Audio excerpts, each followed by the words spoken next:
natin siya. Siwain natin yung avocado. And then, lalagay natin siya dito.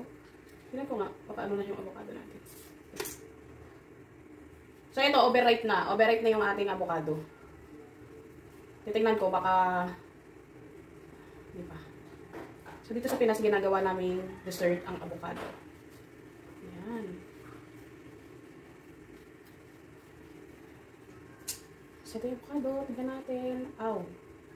Medyo ano na pala siya. So, hindi na siya masyadong...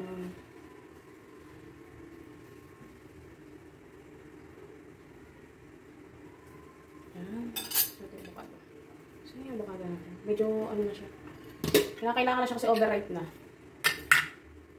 And now I'm not ready to try. So, ilagay ang avocado sa lamya. Inugat na pala siya. Nag-overripe na. So, overripe na yung ating avocado. Yun lang. Wala kasi yung tali ng bathrobe ko eh. Kaya, ipit ko na lang yung pinantali ko. Okay, it's okay.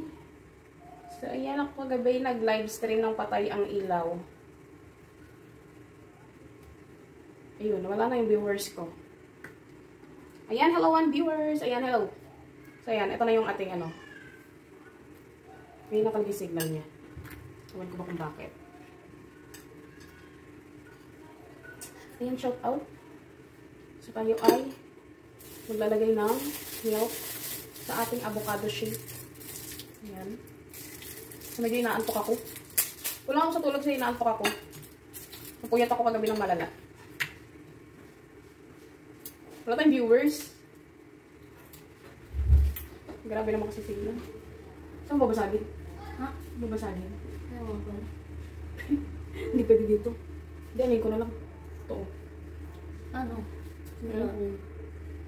Hindi, dyan. Ako na mag-ano.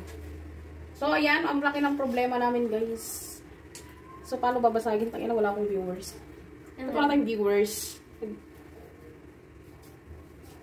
So, hello, viewers. Dito ka na lang.